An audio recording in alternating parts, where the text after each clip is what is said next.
ಅದಕ್ಕೆ ನಾನಾ ರೀಸನ್ಗಳಿದೆ, ಅದು ಬೇಡ ಸಾರ್ವಜನಿಕವಾಗಿ ಬೇಡ.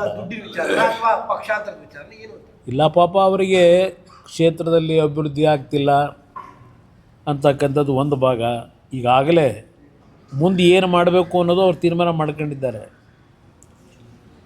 ಯಾವ್ಯಾವಾಗ ಯಾರ್ಯಾರ ಹತ್ರ ಏನೇನು ಮಾತಾಡಿದ್ದಾರೆ, ಏನೇನು ವ್ಯವಹಾರಗಳು ನಡೆದಿದೆ ಅದೆಲ್ಲ ನನಗೆ ಗೊತ್ತಿರೋ ವಿಷಯ. ನಮ್ಮಲ್ಲಿ 4 ಜನ ಮಾಡಿದ್ದಾರೆ. ಯಾರು ಅಂತಕ್ಕಂಥದ್ದು ಗೊತ್ತಾಗಿದೆ, ಅದು ಚರ್ಚೆ ಆಗಿದೆ.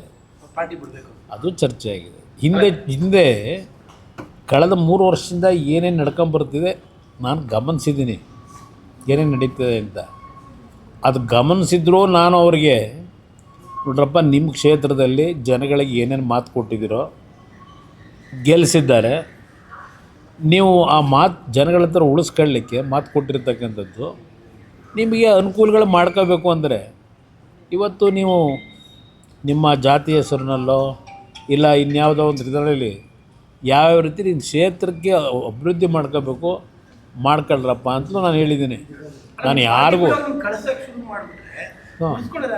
ಹೊಸಬ್ರು ಬರ್ತಾರೆ, ಅದೇ ಜನ್ಜಿ ಅಂತ ಈಗ ಹೊಸದಾಗಿ ಶುರುವಾಗಿದೆಯಲ್ಲ, ಬಹಳ ಜನ ಬರ್ತಾರೆ. ನಾನು ರೆಡಿಯಾಗಿದ್ದೀನಿ. ನಾನು ಈ ಪಕ್ಷದಲ್ಲಿ ಯುವಕರುಗಳಿಗೆ ಹೆಚ್ಚಿನ ಆದ್ಯತೆ ಕೊಡಬೇಕು, ಹೊಸ ಮಕ್ಕಳಿಗೆ ಅಂತಕ್ಕಂಥ ನಿರ್ಧಾರ ಮಾಡಿದ್ದೀನಿ. ಅವ್ರ ಹೆಸರು ಎತ್ತಲೇಬೇಡಿ ಬಿಡಿ, ನನ್ನ ಹತ್ರ ಅವ್ರ ಹೆಸರೇ ತರಬೇಡಿ. ನಾನು ಕಳೆದ 1.5 ವರ್ಷದಲ್ಲಿ ಅವ್ರ ಬಗ್ಗೆ ನಾನೇನಾದರೂ ಮಾತನಾಡಿದ್ದೀನ? ಮೊನ್ನೆ ಚಾಮುಂಡೇಶ್ವರಿ ಕ್ಷೇತ್ರದಲ್ಲಿ ಸಭೆ ಆಯಿತು, ಅವ್ರ ಹೆಸರನ್ನ ಏನಾದರೂ ಎತ್ತಿದ್ನ? ನಾನು ಅವ್ರ ಹೆಸರು ಬಗ್ಗೆ ಚರ್ಚೆ ಮಾಡೋದೇ ಬೇಡ.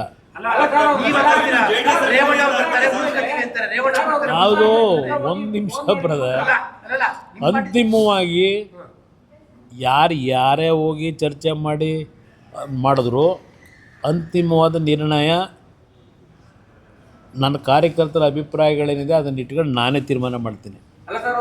ಅವ್ರು ಯಾರು ಬೇಕಾದ್ರೆ ವೈಯಕ್ತಿಕವಾಗಿ ಪಾಪ ಅವರವರು ಆತ್ಮೀಯತೆ ಏನು ಇಟ್ಕೊಂಡಿರ್ತಾರೆ ಅದ್ರ ಮೇಲೆ ಹೋಗಿ ಪಾಪ ಏನೋ ಚರ್ಚೆ ಮಾಡ್ಕೋಬೋದು.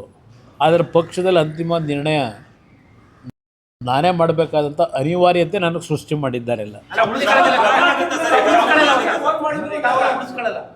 ನಾನು ಎಷ್ಟು ಬಾರಿ ಹೇಳಿದ್ದೀನಿ ಅವ್ರ ಬಗ್ಗೆ ಚರ್ಚೆನೇ ಮಾಡಬೇಡಿ ನನ್ನ ಹತ್ರ ಅಂತ ಹೇಳಿದ್ದೀನಿ. ಯಾಕೆಂದರೆ ನನಗೆ ಈ ಹೊಸ್ದಾಗಿ ಅನುಭವ ಆಗಿರೋದಲ್ಲ, 3 ಬಾರಿ ಅನುಭವ ಆಗಿದೆ. 2006ರಲ್ಲಿ ಏನಾಯಿತು, ಆಮೇಲಿಂದ 13ಕ್ಕೆ ಬಂದರು, ಆಮೇಲೆ ಮತ್ತೆ ಆಗೇನೇನು ನಡೀತು, ಮತ್ತು ಆಮೇಲೆ 18ಕ್ಕೆ ಏನಾಯಿತು, 23ಕ್ಕೆ ಏನಾಯಿತು, ಎಲ್ಲ ನೋಡಿದ್ದೀನಿ. ವೈಯಕ್ತಿಕವಾಗಿ ನಾನು ಏನೂ ಚರ್ಚೆ ಮಾಡೋಕ್ಕೆ ಹೋಗಲ್ಲ. ನನಗದರ ಅನುಭವಗಳಾಗಿದೆ. 2006 ಪಾರ್ಲಿಮೆಂಟ್ ಅಸೆಂಬ್ಲಿ ಇಲ್ಲಿ ಬೈ ಎಲೆಕ್ಷನ್ ಆಯ್ತಲ್ಲ, ಅಲ್ಲಿಂದಲೇ ನನಗೆ ಅನುಭವ ಆಗಿದೆ ಅವ್ರು ಯಾವ ರೀತಿ ಇದ್ದಾರೆ ಅಂತ ಹೇಳಿ. ಬೇಡ ಚರ್ಚೆ ಬೇಕು. ಇವತ್ತಿನವರೆಗೆ ಏನಾದರೂ ನೀವು ಆ ವಿಷಯದಲ್ಲಿ ನನ್ನ ಸ್ಟ್ಯಾಂಡ್ ಏನಿದೆ, ನೀವು ಹಲವಾರು ಬಾರಿ ಕೇಳಿದ್ದೀರಿ, ನನ್ನ ಸ್ಟ್ಯಾಂಡ್ ಏನು ಅನ್ನೋದು ಹೇಳ್ಬಿಟ್ಟಿದ್ದೀನಿ. ಅದರಿಂದ ನನಗೆ ಅದರ ಬಗ್ಗೆ ಯಾವುದೇ ಕಾರಣಕ್ಕೂ ಯಾರು ಒತ್ತಡಗಳಿದ್ದರೂ, ನಮ್ಮ ಲೀಡ್ರುಗಳು ಭಾಳ ಜನ ಒತ್ತಡ ಹಾಕಿದ್ರು, ನಾನು ಅವ್ರಿಗೆ ಏನು ಹೇಳಿದ್ದೀನಿ ನಮ್ಮ ಲೀಡರ್ಗಳಿಗೆ ಗೊತ್ತು. ಇದ್ದಾರೆ ಪಾಪ, ಅದು ದೊಡ್ಡ ಗೌಡ್ರದ್ದು ಅದೇ ಹೇಳಿದ್ನಲ್ಲ, ಅವ್ರಿಗೂ ಅತಿಯಾದಂಥ ಕೆಲವ್ರ ಮೇಲೆ ನಂಬಿಕೆ ಇಟ್ಕೊಂಡವರಲ್ಲ.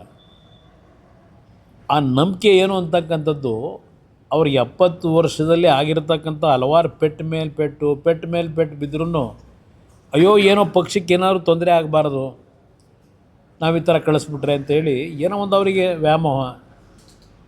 ಆ ವ್ಯಾಮೋಹದಲ್ಲಿ ಅವ್ರ ಪಾಪ ಎಲ್ಲರನ್ನು ಉಳಿಸ್ಕೋಬೇಕು ಅಂತ ಟ್ರೈ ಮಾಡ್ತಾರೆ. ಆದರೆ ಆ ದೇವೇಗೌಡರು ಇಟ್ಕೊಂಡಿರ್ತಕ್ಕಂಥ ದೇವೇಗೌಡರು, ಈ ದೇವೇಗೌಡರಲ್ಲ, ಅಲ್ಲಿ ಬೆಂಗಳೂರಿದ್ದಲ್ಲ ಆ ದೇವೇಗೌಡರು, ಅವರು ಇಟ್ಕೊಂಡಿರ್ತಕ್ಕಂಥ ಒಂದು ಆತ್ಮೀಯತೆ, ವ್ಯಾಮೋಹ, ಒಂದು ನಂಬಿಕೆ ಉಳಿಸ್ಕೊಳ್ಳದೆ ಇದ್ರೆ ಏನು ಮಾಡೋಕ್ಕಾಯ್ತದೆ? ಇಲ್ಲ, ಈ ವಿಷಯದಲ್ಲಿ ಯಾವುದೇ ಕಾರಣಕ್ಕೂ ಬರೀ ಇದೊಂದೇ ಅಲ್ಲ, ಹಲವಾರು ಕ್ಷೇತ್ರದಲ್ಲಿ ಇದೇ ಇದೆ ಅವರಿಗೆ, ದೇವೇಗೌಡರಿಗೆ. ಏನು ಮಾಡೋದು? ನಾವು ಕೊನೆಗೆ ನೀವು ಹೇಳ್ದಂಗೆ ಅವರಿಗೆ ಗೌರವ ಕೊಡಬೇಕು ಅಂತೇಳಿ ಕೆಲವು ವಿಷಯದಲ್ಲಿ ಅವರು ತೆಗೆದುಕೊಳ್ತಕ್ಕಂಥ ನಿರ್ಧಾರಕ್ಕೆ ತಲೆಬಾಗಿದ್ದೇವೆ. ನಿಮ್ಗೆ ಹೇಳಬೇಕು ಅನ್ನೋದಾದರೆ, ನಾನು ಒಂದು ಬಾರಿ ತಗೊಳ್ಳೋಂಥ ನಿರ್ಧಾರ ಅವರ ಅಭಿಪ್ರಾಯಗಳಿಗೆ ವಿರುದ್ಧವಾಗಿ ನಿಮಗೆ ಗೊತ್ತು ನೂರಾರು ಬಾರಿ ಹೇಳಿದ್ದೀನಿ 2006. ಆದರೆ ಆ ನಿರ್ಧಾರ ನಾನು ತೆಗೆದುಕೊಂಡಿದ್ದರಿಂದ ಇವತ್ತು ಒಂದು ರಾಜ್ಯದಲ್ಲಿ ಕುಮಾರಸ್ವಾಮಿ ಯಾರು ಅಂತಕ್ಕಂಥದ್ದು ಜನಕ್ಕೆ ಅರ್ಥ ಆಗಿದೆ. ಅವ್ರು ತಿಳ್ಕೊಂಡಿದ್ದಾರೆ ನನ್ನ ನಡವಳಿಕೆನ. ಅದೇ ಇವತ್ತು ನನಗಿವತ್ತು ಹೋರಾಟ ಮಾಡಲಿಕ್ಕೆ ಒಂದು ಶಕ್ತಿ.